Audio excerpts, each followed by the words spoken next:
What up, Chaos Nation? I'm your host, Ethan Sands, and I'm back with another episode of the Wine and Gold Talk podcast. And it feels like it's been a minute since we had the three-headed goat on the podcast.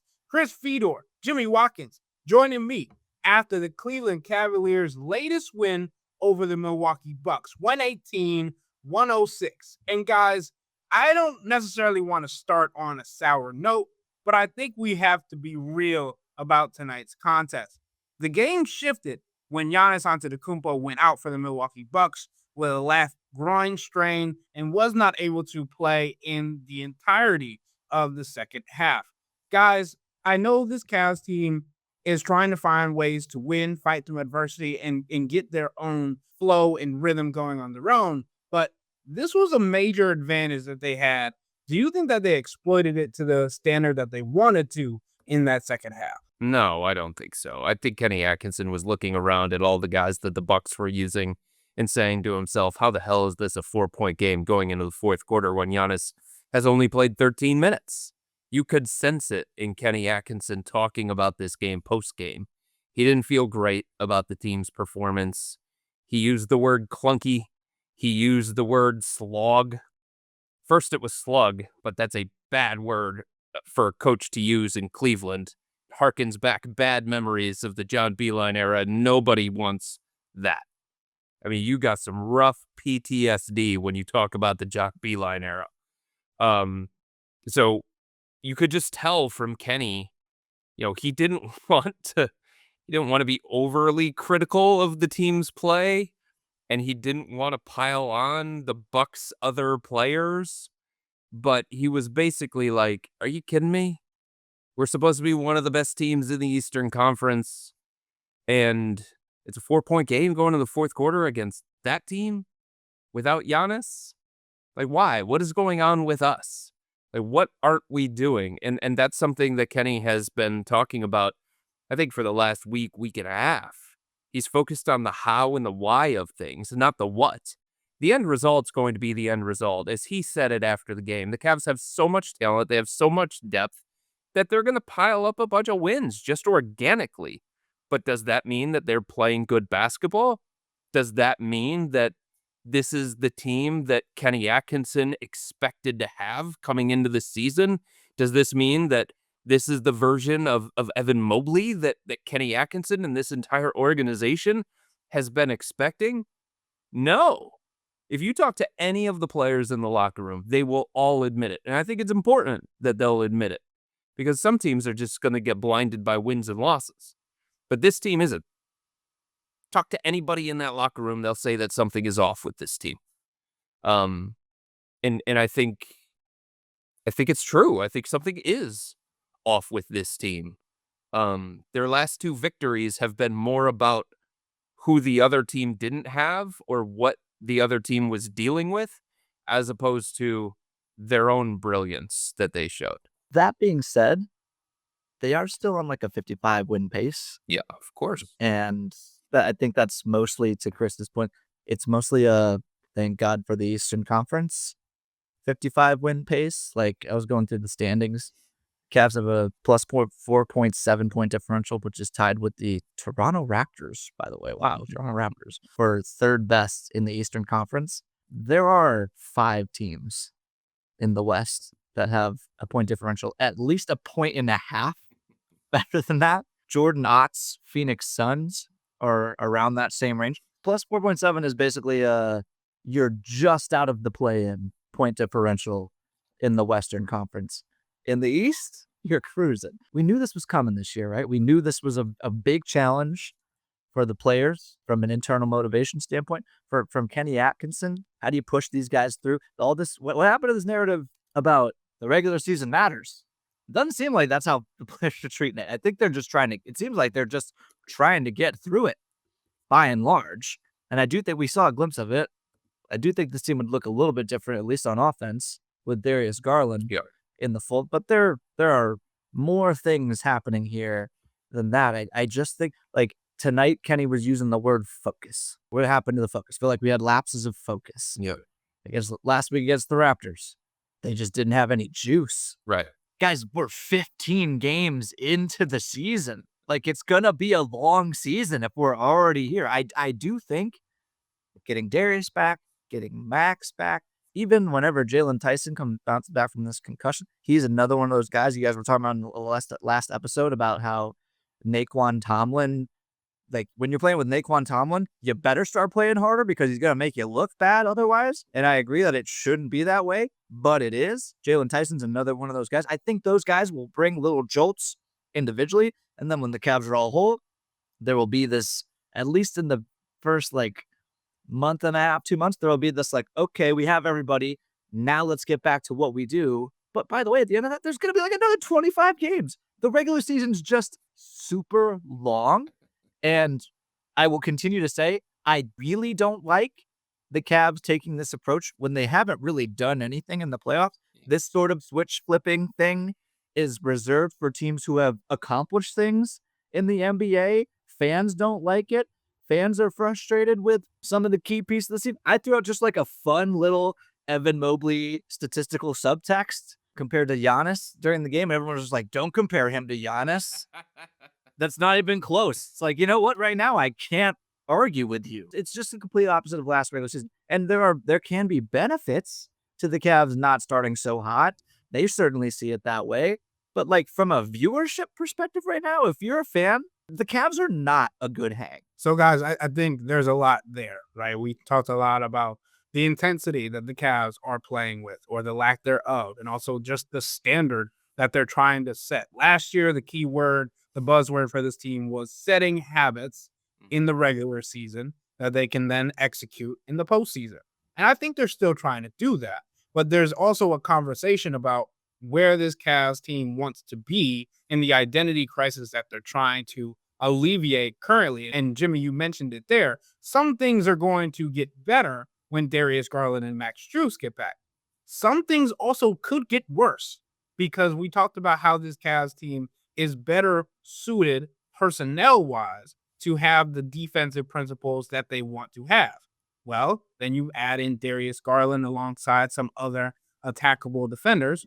Some things might change. And we go back to what these players said at the end of the season press conferences last year, where they were like, this 82-game season doesn't necessarily matter, yada, yada, yada. But Donovan Mitchell tonight did say that they want to play every night, every game, every minute with a standard level of energy and intensity. And I think that part is important for this team throughout the regular season as a whole in particular. And obviously, Donovan Mitchell likes to lead by example more than anything else. And he had 37 points on 22 field goal attempts tonight, 4 of 8 from the three-point line. He had 25 points in that first half alone. And then obviously Sam Merrill as well kicked it up into gear in the second half. He had 20 points in the overall contest, 7 of 10 from the field, 6 of 9 from the three-point range. I just think there are positives to take away, but there's also things where this team is kind of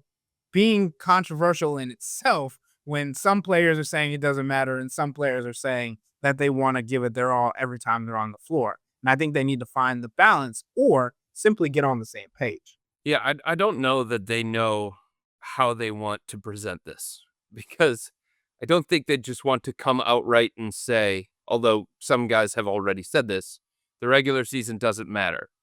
Because, Jimmy, you mentioned it. They haven't accomplished anything. They can't be like LeBron's Cavs. They can't be like the Heatles. They can't be like the Golden State Warriors, where they just snub their nose at the regular season. Because they haven't accomplished. They haven't reached that level where they can do that. And the other thing, and I was talking to somebody about this, a scout in the NBA before tonight's game, and it's a strange thing because you understand what's missing right now. Darius Garland just gives this team a different offensive ceiling. And Max Strus, for all of his playoff shortcomings, for all of the questions that people have about him, should he start, should he come off the bench, whatever.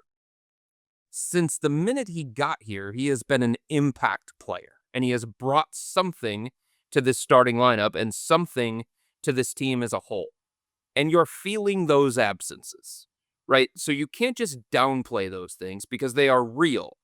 And all of a sudden, Jalen Tyson is playing the 5th most minutes of anybody, and that wasn't the plan. And Craig Porter Jr. is playing like the 7th most minutes of anybody, and that wasn't the plan. And Sam Merrill, there's more asked of him, and he's playing more minutes than at any point in his entire career. And he's been really, really good, by the way. But like, these guys are thrust into roles that, on one hand, they may not be ready for. On another hand, they haven't been in before. So you can't just overlook those things, right? But at the same time, like, even though you admit that those things are missing and those things are playing a part in this, has this team really earned the benefit of the doubt where you can sit there and say, well, when those guys come back, everything's fine? Like, the offense is going to be great again. The defense is going to be on point again. And like, the Cavs are going to be a team that challenges the Denver Nuggets and the Oklahoma City Thunder and anybody else that you think is a legitimate title contender. That's where I think it becomes really, really difficult. Because on one hand, you want to give them the benefit of the doubt because you know what's missing and the impact of those absences. On the other hand, they haven't earned the benefit of the doubt. They're still trying to get to that point where you can just say, they'll flip a switch when the playoffs come around, or they'll flip a switch when March hits, or something along those lines. And I just don't think that this team has earned that yet. The other thing that I think makes this complicated is that we talked about this the other night on the podcast. Everything with this organization is through the lens of, where is Evan Mobley? And is he still on the same timeline, the same contention timeline as Donovan Mitchell and this team? Like, if this team has legitimate championship aspirations, it's not about winning a bunch of games in the regular season, legitimate championship aspirations, can that happen with the version of Evan Mobley that the Cavs have gotten in the first 15 games? The answer is no. Unequivocally, no. So if you're sitting here and you're trying to analyze that, and you're looking at the big picture thing, and Evan plays the way that he has in the first 15 games, where he doesn't look like second-team All-NBA, he doesn't look like an all-star, you're kind of looking at this season saying, well, what's the point? Like, if Evan can't get there, this team can't get there. If Evan can't get there, then nothing else matters.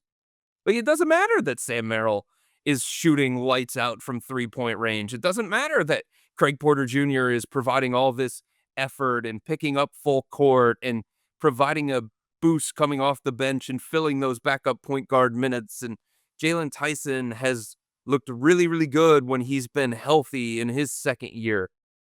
Does anything matter if Evan Mobley doesn't get back to the level that he showed last year, or even beyond that? The way that the Cavs were talking about him was MVP. The way that the Cavs were talking about him was top 5 player in the league, top 10 player in the league. And there just haven't been too many signs of that.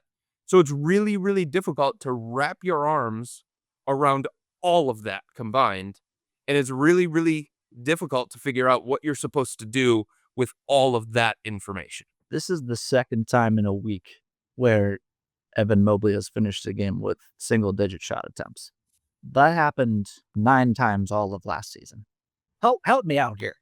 Like, what's going on?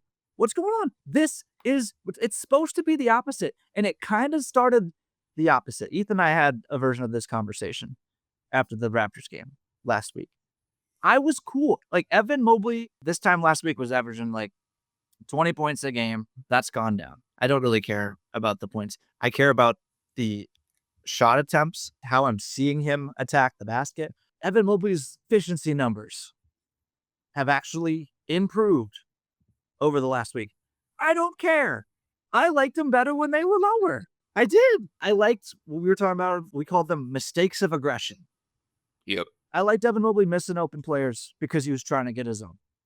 I liked that. Now it seems to me that the Cavs, and I'm just guessing here, Chris, fill me in.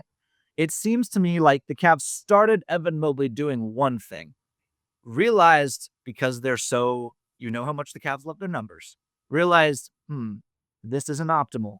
And then we're like, hey, remember what we were telling you to do before? Never mind. And then Evan Mobley gets the ball in a game, and he's like, What am I supposed to do? what am I supposed to do again? Like, I got two people telling me different things in my head. Problem is, they're the same person. They're just telling me different things. We just need to pick a lane here with Evan Mobley. And I was interested to keep going down. Like, what's on the other side of those efficiency dips? We talked about this last year. This is what I was worried about last year when Kenny Atkinson first took over. Okay, you want to empower Evan Mobley? It's going to be ugly sometimes. Do you have the stomach for that? Right. Does Donovan Mitchell have the stomach for that? Right. The answer through 15 games of year 2? No. No. Right. Emphatic no. Yeah. To the point where, like, now it's still early, and I still think that on the other end of this, at some point this year, there's going to be an awesome Evan Mobley stretch. But right now, like, it almost feels like you're stunning his development. I think that's all interesting because obviously he didn't have the offensive scoring performance that we wanted or expected from Evan Mobley, particularly with Giannis Antetokounmpo in the locker room. But to me, there were positives when it came to his creation and being an offensive focal point and still being able to distribute and start an offense. And I think that was, to Jimmy's point, what the Cavs wanted him to do at the beginning of the season. And they're kind of changing that. And you have to see him in like the half roll, him in the elbow positioning, trying to construct offense from those positions on the floor and being successful, but also have stints where he would put the ball on the floor and simply lose it because he was trying to do too much, or a help side guard would come and take the ball away, right? So you end the game with 6 assists, which is good for a 7-footer, but you also end the game with 6 turnovers. So there's this give and take that we've been, which should never happen for a big man. Yeah. Most big men don't make enough decisions to make 6 turnovers in a game. Unless you're Draymond Green and you're the hub of an offense and you're passing so much throughout the course of the game. Yeah. Or like Bam. I guess Bam kind of has that role, or did have that role in Miami. I agree. Like 6 was pretty alarming, honestly. I agree. And that's why I'm saying there's like this give and take with Evan Mobley and his development. And obviously, if you ask Kenny Atkinson, he's going to continue to say there's these growing pains that we were expecting, development. And Chris blatantly asked Kenny Atkinson today about switching the rotation to incorporate Donovan and Evan again. And we've had this conversation on the podcast for the last week or so now. And Kenny said, well, you kind of had to go away from that because Darius wasn't in the lineup. So you had to split up Donovan and Evan to be, as Jimmy put it, most optimal when it comes to the offensive focal of this team. But also understanding that you have to just be able to maneuver the rotation to what is helping the Cavs in any given matchup or in any given game. And I think there's definitely questions that have not been answered. And there's also questions about the rotations that Kenny Atkinson has made early on in the season. But again, that's this experimentation period that we've been talking about. And now this team is starting to make decisions and make changes to try and figure out what is working best. And Chris, you mentioned it to the subtexters today. It felt like the Cavs were going away from Larry Nance Jr., who has struggled, and instead inserted Thomas Bryant, Naquan Tomlin, guys getting more minutes on the back end of the rotation and seeing how they're going to be able to impact. What have you seen from the beginning portion of the season and how Kenny Atkinson has maneuvered this rotation? And obviously, as he said at some point today, they are in no point stuck in what they're doing rotation-wise. They're still figuring things out as they go. Yeah, I think the term that I would use is fluid.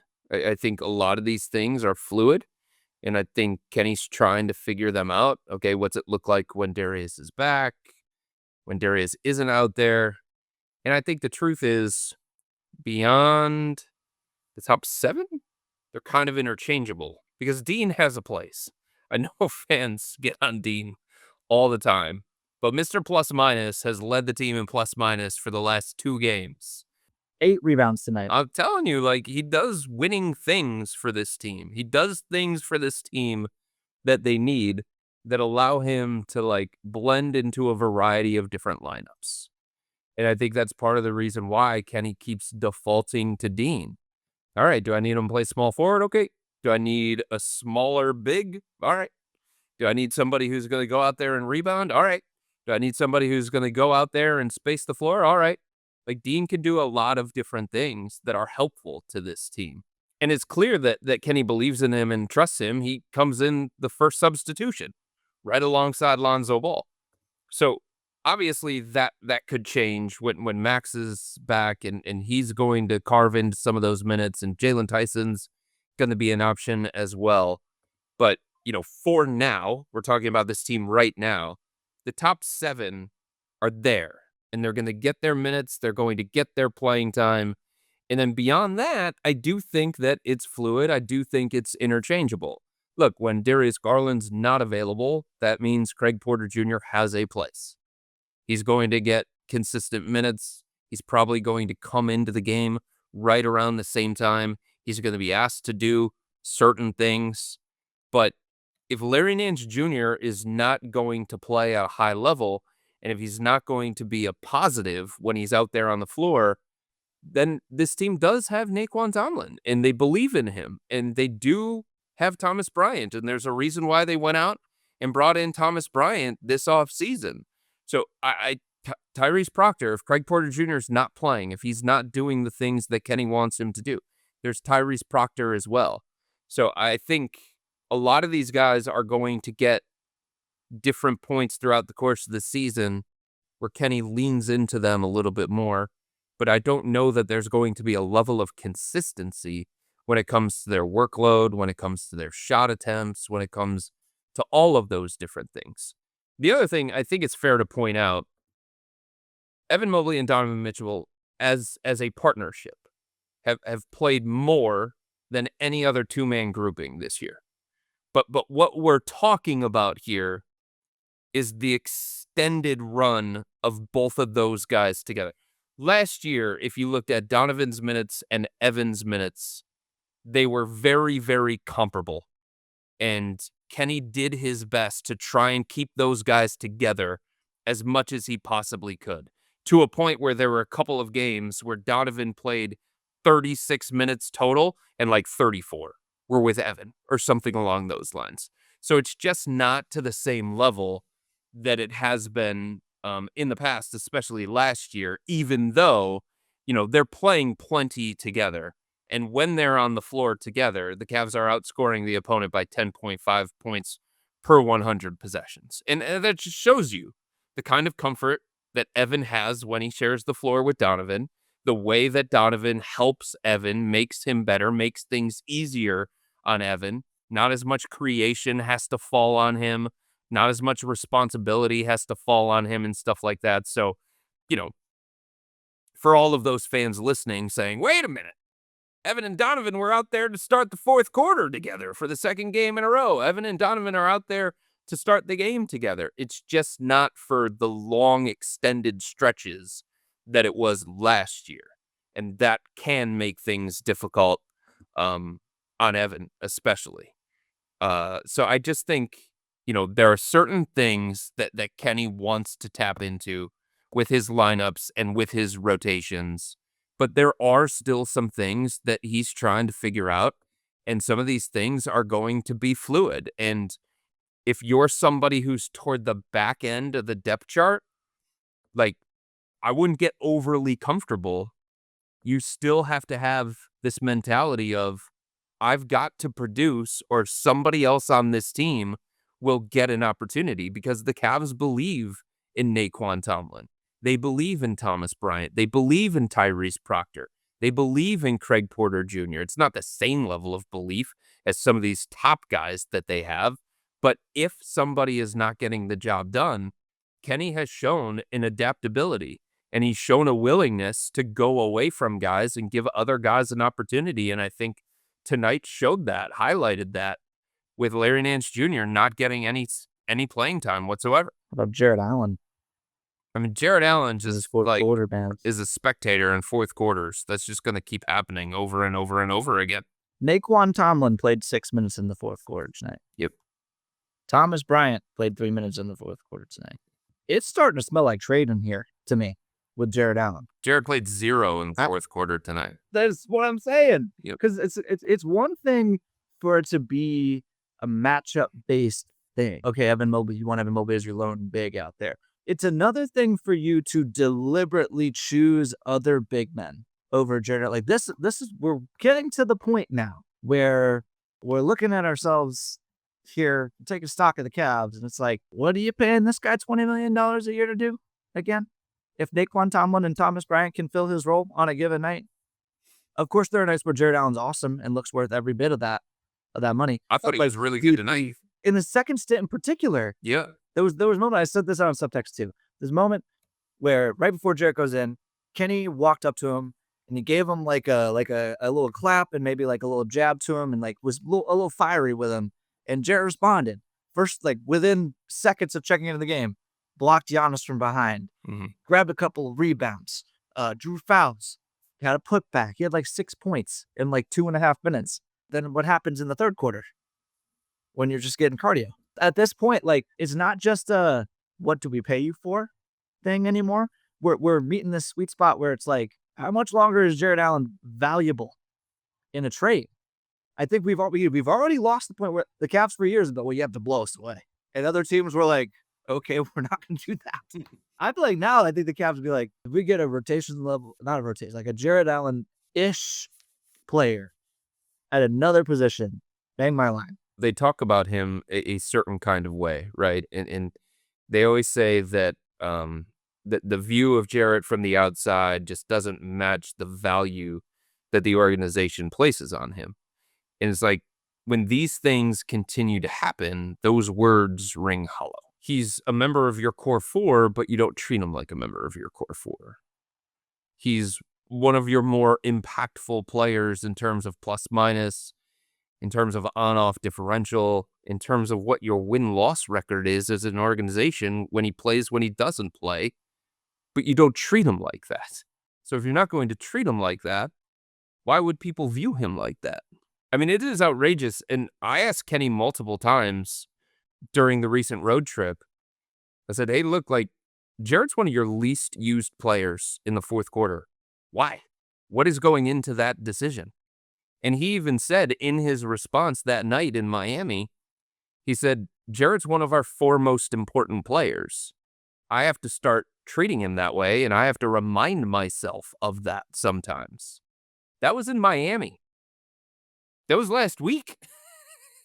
What has happened since then? There was one time in the fourth quarter where he was like, all right, Miami's going small. You know, maybe I could go small, but let's go big instead. Let's be proactive. Let's do our thing. And Jarrett was great in the fourth quarter. He was great. He scored 30 and 10 for the game. And if it wasn't for Craig Porter Jr., the night that Jarrett scores 30 and 10 and he dominates, Kenny Atkinson's in the locker room and he's talking to the guys about a great win against Miami, undermanned, backs against the wall, first game of a back-to-back, and he's giving this big speech. He's talking about a heroic effort. And Jarrett Allen's sitting right next to Kenny Atkinson, probably thinking, hey, all right, he's talking about me. Yes, finally, I'm about to get the recognition that I deserve. I just had 30 and 10. 30 and 10. And then all of a sudden, Kenny's like, Craig Porter Jr., heroic effort, stand up. And Jarrett's probably like, what the hell do I have to do around here? Are you kidding me? So beyond that game where Kenny went back to him in the fourth quarter and Jarrett delivered the way that Kenny needed, the way that this team needed, he's been a ghost in the fourth quarter and it hasn't been his fault now. They've just been putting him on the bench because the rotation has slightly changed a little bit at the start of the fourth quarter. For 2 games in a row, Kenny has started with both Donovan and Evan. The other night against Memphis, Donovan and Evan played all 12 minutes. Tonight in the fourth quarter, Evan played all 12 minutes. And if you feel like you don't want to play Evan and Jarrett together, then if you're committed to that new rotation, and we'll see if Kenny is Jarrett ever going to play in the fourth quarter again? Like, what circumstances would have to present themselves for Kenny to play Jarrett in the fourth quarter again? If that's the rotation that he's kind of starting to lean into a little bit more. Sure, he could go to Jarrett and Evan together, just like the starting group, but he has gone on record multiple times saying, with the way that the game is being played right now, the speed of the game, how much teams are downsizing, the amount of switching that we may want to do in fourth quarters, that doesn't point to Jarrett Allen, guys. That points to, if Larry Nance Jr. is effective, maybe somebody with his skill set, or Naquan Tomlin's skill set, or Dean Wade's skill set, and playing a quote-unquote smaller lineup instead of both bigs together. Okay, guys, I got to do my due diligence since we're on this topic, because I was ready to go into how Lonzo Ball and Craig Porter Jr. side by side is working, even alongside Sam Merrill at points. But now we're talking about Jarrett Allen and trades and stuff like this. And now we have to go into the conversation of hearing rumors around the NBA and how Anthony Davis was in reports and conversations with the Cavs at one point over the last few years.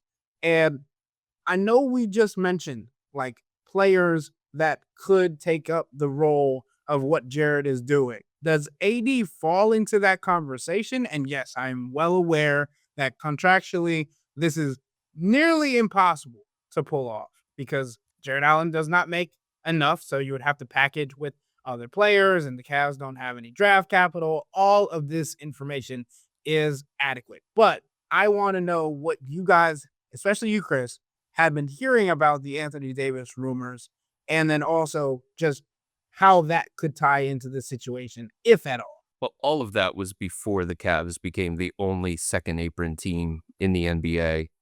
And now all of these new restrictions are on what they can do in terms of signings, in terms of trades, in terms of salary matching. They have to go down to the penny. It is very, very difficult in the situation that the Cavs are in to make any kind of trade. And when you're talking about Anthony Davis, if you're just talking about any high-priced player in that kind of realm, however you want to characterize the guy, top 20 player, top 25, top 30, whatever it is, however you view that guy, that is going to be very, very difficult for the Cavs to pull off. So I think if they're going to make any kind of move at the trade deadline, if they feel like some kind of roster enhancement is required, they're going to have to set their sights lower, and fans are going to have to set their sights lower. And just think about the seventh man in a rotation, maybe the sixth man in a rotation, somebody that can be a starter quality player, but probably on this team, more of a backup type player. Anthony Davis, the way that you'd have to change your offense, the salary that he commands, the limitations on what the Cavs can do in a trade, all of that stuff just makes it very, very, for this team that has championship aspirations and believes in its roster to a pretty high degree, if we're being honest about it. To see them make a significant shakeup at the trade deadline would be surprising to me. Unless, like, there are alarming things that continue to pop up over and over and over again that the Cavs say, well, we got to do something different. We've got to do some kind of significant alteration to this roster. If the Cavs look, this is just a hypothetical, okay? But if the Cavs are looking down the road and February is coming and they're not seeing the evolution of Evan Mobley, if they're not seeing a guy that they think may be ready for this bigger role, more responsibility, higher usage, ready for what playoff basketball demands, and then the league itself becomes more open for a variety of reasons, okay, then maybe they say, all right, we got a shot here. Let's shake things up a little bit. Let's see what we can do under the salary cap limitations that we're working with in terms of trade activity. But short of something like that, I just think if this team's going to make a drastic move, it's going to happen. It's more likely to happen in the offseason, when they get the result of this season in particular. But, there are a number of different teams that have been interested in Anthony Davis over the last couple of years. And Anthony Davis is the type of player with the kind of skill set that would be attractive to the Cavs, that would be attractive to Kenny Atkinson and the kind of style that he wants to play. He can play inside, outside. And the difference is he's further along in his development in his career arc, and he's done things to a higher level than, say, somebody like Evan Mobley or Jarrett Allen. I mean, if you're talking about trying to find Robin to Donovan Mitchell's Batman, and it makes sense that the Cavs would be interested in Anthony Davis when you're competing for a championship. At the very least, that dude can be Robin. You've seen it. You've seen it be good enough to win a championship in the right circumstances. One other key difference between Jarrett Allen and Evan Mobley and Anthony Davis is that they play basketball games, and Anthony Davis doesn't play basketball games. He's got a calf issue. Calf issues are. And I'm telling people right now, be prepared to be blown away by how underwhelming the Anthony Davis trade package is. Be prepared for that. Yeah. Because Anthony Davis is, I think, about to be 33 years old. Anthony Davis is due a contract extension next summer. Anthony Davis, as previously mentioned, doesn't play a lot of basketball. Who in their right mind is signing up to pay this dude a max extension? I freaking love Anthony Davis. Chris was saying top 25, top 20, top 30. How about top 15? I love Anthony Davis. I think he's an incredible basketball player. That's just an aside. I think people are going to be stunned by what the Mavericks end up having to accept for Anthony Davis. The other thing is, I kind of agree. It's just like logistically difficult for the Cavs to make a trade during the season. But I will keep coming back to, okay, we need something, a major alarm to go off, a major red flag to be showing. It's early. This is not quite a prolonged trend yet. I would classify Jarrett Allen not being able to play fourth quarters as alarming to me. The kind of player they get in return, well, it might not be peak Jarrett Allen in a vacuum. Could he play some fourth quarter minutes, perhaps?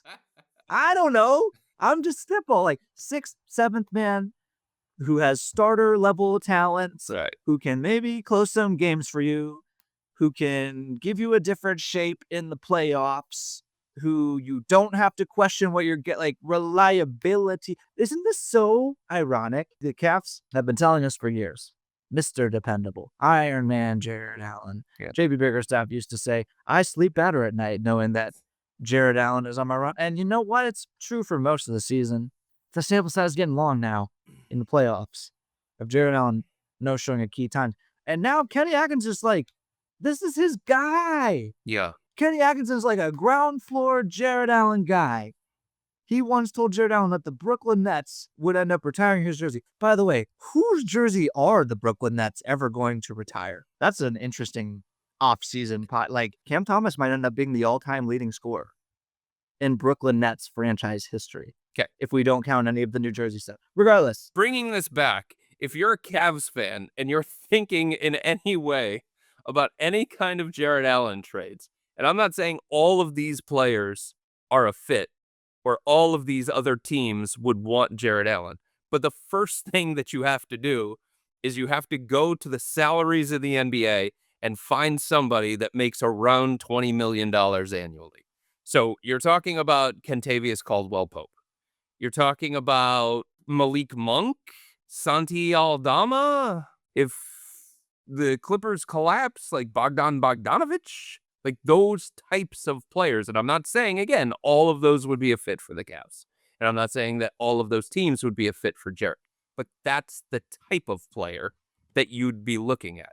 Those are the guys right around that $20 million mark that if the Cavs are going to pull off a trade, and it's very, very complicated with their salary situation, that's what you're looking at. And guys, Naquan Tomlin's impact has been tremendous through the first 15 games of the season. Obviously, we've seen some flashes of what he's capable of, his energy, his drive. Tonight, he was literally diving on the floor to get a jump ball call. That was the exact epitome of the type of player that he is, the gritty style, the hungry style, the prideful style that he plays with.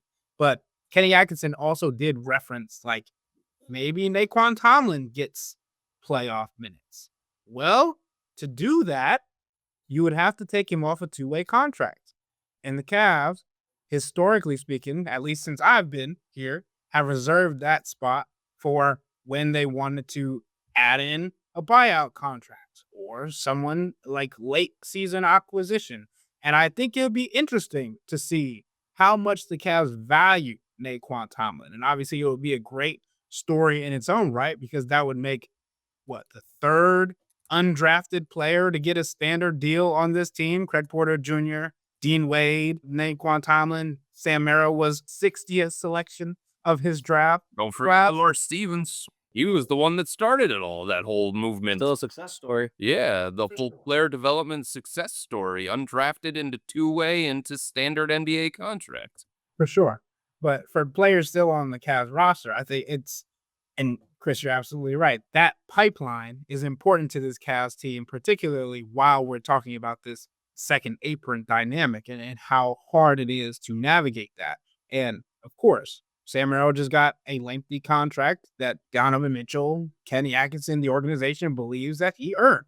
But that also helps them in the development process because they knew how long they wanted to keep him. They probably are thinking about how he could replace Max Strus at some point if that situation comes down the line. They're also thinking about these other guys. Craig Porter Jr., can you take on some of the creation load if Darius Garland gets traded? Naquan Tomlin, if Jarrett Allen gets traded.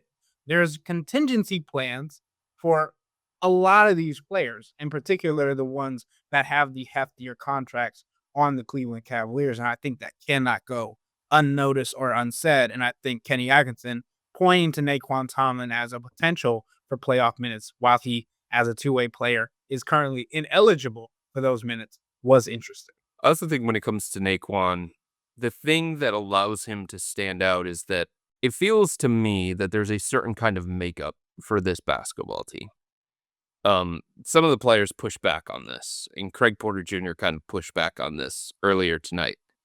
But it feels like the Cavs are built on skill more so than anything, versatility. Naquan's just all energy. So that stands out. That stands out compared to some of these other guys who have built their careers on more like skill-based things. And I think there's a place for somebody like Naquan. I don't know. It's way too early for me to say in the playoff rotation, is he going to be ready for that? Can he stay out of foul trouble? Can he limit the bad plays, the airballed threes, the baffling pass attempts, mishandling passes from his teammates? He's still new to the game of basketball because he started so late. So going from what he was last year and what he was supposed to be at the start of this year into a bona fide rotation player, boy, that would be quite a development story. That would be quite a success story.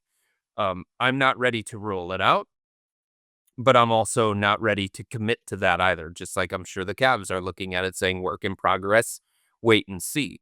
But the energy that he brings and the activity that he brings is just different. If we're looking at when you get into a playoff series, sometimes you have to play small, sometimes you have to play big, sometimes you have to play fast, sometimes you have to play slow. The one thing that Naquan does at a higher level than anybody else, so if you're looking for somebody different to bring something different, the thing that he does at a higher level than anybody else on this roster that separates him, even from Larry Nance Jr., even from Dean Wade, the energy that he plays with, the activity that he brings to the floor. For another team, that dude is annoying as hell to play against. Gary Trent Jr., that jump ball that you were talking about, Giannis looked at Gary Trent Jr. like, dude, how did you not come up with that loose ball? How did you let him take that rebound from you? And there was another point where somebody got the rebound. It might have been Bobby Portis. Might have been. And Naquan's just there with all of his limbs swinging back and forth, making a pass to his teammate difficult. That kind of stuff has a place. That kind of stuff separates you from some of your other teammates. We've talked in the past about specialists, okay? If you're going to a 3-point heavy lineup, what's it going to look like? If you're going to a super big lineup, what's it going to look like? What's your thing? What's the thing that's going to get you noticed? What's the thing that's going to get you playing time? Naquan's thing is nobody else's thing on this team. And that helps him. Again, I'm not ready to commit. But there is a place for him for sure because of that energy, because of that level of activity that nobody else on this team matches. Not even Donovan Mitchell. Not even Jarrett Allen. Nobody else. I have one name that I think, while he might not offer the same skill set, Thomas Bryant. energy-wise, Thomas Bryant. Yes, if we're talking about his demand to the coaching staff to challenge a play, I've never seen anybody put that kind of energy toward it. That was hilarious. Like Daquan Tomlin, he knows how to airball a three. Kenny Atkinson also did admit that Thomas Bryant might have too much energy. He's worried about him exerting too much energy on the bench that he won't be able to compete in the game. Well, that has never been a problem for Thomas Bryant, thankfully. But I do think, and I wrote about this in an article for cleveland.com that came out this morning, actually, that Naquan Tomlin and Craig Porter Jr. just have a different edge to them because they had to fight, bite, claw to get to where they are. And they play with that kind of demeanor. And also for Craig Porter Jr., it's also he's coming into a year after the season. He has a club option that the Cavs can either decide to pick up or not. And that decides whether or not he's going to be an NBA point guard, right? And the dream that he's had, you can see it fading or you can see it come into fruition. And that kind of work ethic you see from behind the scenes is because of all of these things kind of combined. And as we mentioned, like, you have to have a different level of fearlessness, a different level of determination when you come into the NBA undrafted, two-way. Then in the same season, you get a standard contract. Like, there's levels to this. And I think, Chris, you're absolutely right. Not only the Cavs, but I think the NBA are losing players or lacking players that have that kind of grip, because there's so many players now that are coming up through this AAU system, overtime elite, and all these other things where, like, the access to the game of basketball in itself is diminishing only to players who have the resources to get that. And I think it's interesting because of how the game of basketball, and you ask J.B. Bickerstaff, you ask players around the league, they're saying the old school style of the game is fading. But there are still players around the league, around the NBA, that play with that. And it's because of their background, what they were taught, or it's just innate. Because sometimes you see players like Naquan Tomlin who didn't grow up playing high school ball, didn't grow up playing AAU, grew up on the blacktop of Rucker Park and all these parks around Harlem. You got to see that transition to college ball and now to the NBA. And there's a different level of desire and fearlessness that these guys play with because they simply don't know anything else. This is their plan A, and plan A is all that they have. So, with all that being said, that'll wrap up today's episode of the Wine and Gold Talk podcast. But remember to become a Cavs Insider and interact with Chris, me, and Jimmy by subscribing to Subtext. Remember, we still have our Hey Chris episode this week to handle. So send in your questions, but the only way to do so is by signing up for a 14-day free trial or visiting cleveland.com/Cavs and clicking on the blue bar at the top of the page. If you don't like it, that's fine. All you have to do is text the word stop. It's easy, but we can tell you that the people who sign up stick around because this is the best way to get insider coverage on the Cavs from me, Chris, and Jimmy. This isn't just our podcast, it's your podcast. And the only way to have your voice heard is through subtext. Y'all be safe. We out.